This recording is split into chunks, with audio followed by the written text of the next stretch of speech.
যারা YouTube channel দেখছেন। তো বন্ধুরা, এখানে যেটা বলা হচ্ছে যে অন্নপূর্ণা ভাণ্ডারের টাকা এখনও অনেক মহিলা যাদের বাড়ি ভেরিফিকেশন হওয়া সত্ত্বেও দেখা যাচ্ছে অনেক মহিলারা তারা টাকা পায়নি, এবং এটা সরকারের একটা লজ্জিত ব্যাপার। যারা কাজ করছে তারা সঠিক কাজ করছে না, বা ডেটা তথ্য বা সঠিকভাবে দিচ্ছে না। সেটা একটা এখানে বড় সমস্যা হয়ে দাঁড়িয়েছে, কারণ তারা হয়তো ডেটা তথ্য জমা দিচ্ছে না, এবং বাড়ি ভেরিফিকেশন করে নিয়ে যাচ্ছে, কিন্তু সেই তথ্যগুলো কিন্তু তাদের আন্ডারে কিন্তু দেওয়া হচ্ছে না। তো বন্ধুরা দেখুন, এখানে যেটা বলা হচ্ছে অন্নপূর্ণা যোজনার টাকা মেলেনি, মন্ত্রীর বাড়ির বাইরে বিক্ষোভ, এবার কান্নায় ভেঙে পড়লেন মহিলারা। তো বন্ধুরা, যে কথাটা হচ্ছে যে অন্নপূর্ণার টাকা কিন্তু এখনও সবাই পাচ্ছে না, এবং কেন পাচ্ছে না সেটা একটা বড় বিষয় হয়ে দাঁড়াচ্ছে।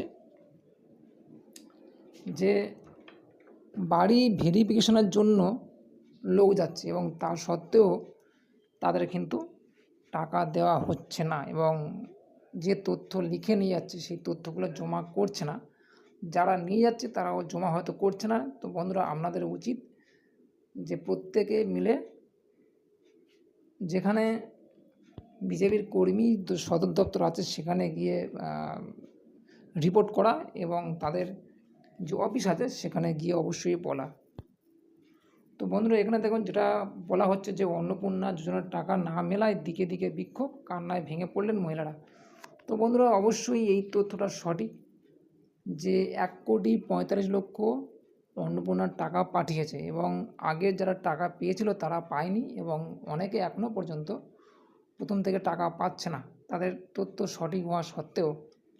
তো এটা বিশেষ করে ঘটছে। অবশ্যই প্রত্যেক বন্ধুদের বলবো, আপনারা অবশ্যই বিজেপির যেসব দপ্তর আছে সেখানে অবশ্যই গিয়ে আপনারা রিপোর্ট করুন, এবং সেখানে গিয়ে বিক্ষোভ করুন, তাহলে অবশ্যই টাকাটা আপনারা পেতে পারেন। দেখুন বন্ধুরা, এখানে বলা হচ্ছে যে অন্নপূর্ণা যোজনার টাকা না মেলার অভিযোগ, জেলায় জেলায় বিক্ষোভ চোখে পড়ল এবার। কোচবিহারে মন্ত্রী মালতী রায়ের বাড়ির সামনে বিক্ষোভ দেখান মহিলারা। তো বন্ধুরা দেখতে পাচ্ছেন যে মালতী রায়ের বাড়ির সামনে গিয়ে বিক্ষোভ দেখাচ্ছে, তার কারণ ভেরিফিকেশন করার সময় বাড়িতে আসছে, এবং সেই ভেরিফিকেশন তথ্য কিন্তু তারা আদৌ জমা দিয়েছে কিনা সেটাই হচ্ছে বড় ব্যাপার। তো বন্ধুরা, অবশ্যই বলো চ্যানেলটা সাবস্ক্রাইব করে নেবেন, তাহলে পরবর্তী আরও কিছু অনেক তথ্য আপনাদের মিলতে পারে।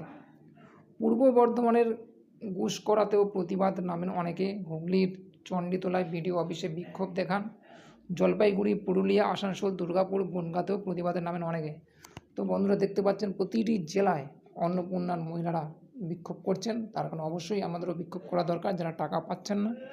আর যারা টাকা পাচ্ছেন তারা চুপচাপ আছেন। তো বন্ধুরা, অবশ্যই সবাই মিলে প্রতিবাদ করুন, তাহলে প্রত্যেকের টাকাটা আপনারা পেতে পারেন। কারণ বিজেপির যে দপ্তর আছে সেই দপ্তরগুলোতে অবশ্যই আপনারা গিয়ে রিপোর্ট করুন, এবং বিক্ষোভ যদি করেন আরও দরকার, প্রতিবাদ করা দরকার, তাহলে আপনারা সরাসরি টাকাটা পেতে পারেন। দেখুন বন্ধুরা, বৃহস্পতিবার বালুরঘাটে মন্ত্রী মালতীর বাড়ির সামনে জড়ো হন মহিলারা। বনগাঁয়া আবার একদিন ক্যামেরার সামনে কান্নায় ভেঙে পড়েন এক মহিলা।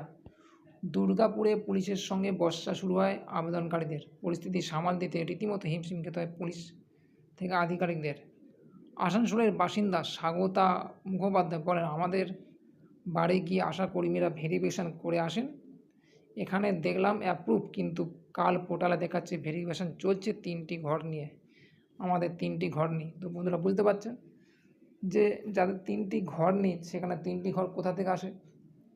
তাহলে যারা ভেরিফিকেশন করছে সেটাও সঠিক তারা দিচ্ছে না, বা তারা সঠিকভাবে লিখছে না, তাদের একটা বলা আছে তারা 3টে লিখছে। তো আশা কর্মীদের মধ্যে গণ্ডগোল অবশ্যই রয়েছে। জলপাইগুড়ির এক তরুণী বলেন, আমাদের ভেরিফিকেশন করে নিয়ে এসেছে, এখন আবার বলছে কতবার ভেরিফিকেশন হবে। দুর্গাপুরের এক গৃহবধূ বলেন, ভেরিফিকেশন হয়েছে, এখন আবার দেখাচ্ছে আন্ডার এনকোয়ারি, অর্থাৎ এনকোয়ারির মধ্যে রয়েছে। আমি 2026 সালে ভোট দিয়েছি, সব করেছি, তাও টাকা পাচ্ছি না। তো বন্ধুরা বুঝতে পারছেন 2026 সালে প্রচুর মহিলা বিজেপির ভোট দিয়েছে, তা সত্ত্বেও কিন্তু তারা টাকা পাচ্ছে না। কেন সরকার এরকম করছে সেটা আপনারা সরাসরি বিক্ষোভ করুন, এবং তাদের রিপোর্ট দিন, এবং যেসব বিজেপির দপ্তর আছে সেখানে যান, গিয়ে ওদের বোঝান যে আমাদের টাকা দিন, এবং সেটা ভালো করে অবশ্যই ওনাদের বোঝাতে চেষ্টা করুন। কোচবিহারে মন্ত্রীর বাড়ির সামনে দাঁড়িয়ে এক মহিলা বলেন, 4 মাস ধরে অনলাইন অফলাইন চলছে, হয়রান হয়ে গেলাম আমি। এসডিও অফিসে এই নিয়ে 16-17 বার এলাম, এখনও বলছে ইনকোয়ারি হয়ে গিয়েছে, হয়তো আপনাদের এখনও এখানে ভোট নয়, ভোট আমি 1 নম্বরে দিয়েছি, সেটা 16 নম্বরে গেল কী করে? পুলিশের তরফে জানানো হয় ম্যাডাম নেই, স্থানীয় প্রশাসন তোলেন, ফোনেও কি নেই। বালুরঘাটে এক মহিলা বলেন, স্ট্যাটাস চেক করতে 4-5 দিন ধরে আসি, বলছে পেন্ডিং আছে। আমি বললাম আমি কি করব স্যার? বলছেন কিছু করা যাবে না, এখনও আন্ডার প্রসেসিং দেখাচ্ছে।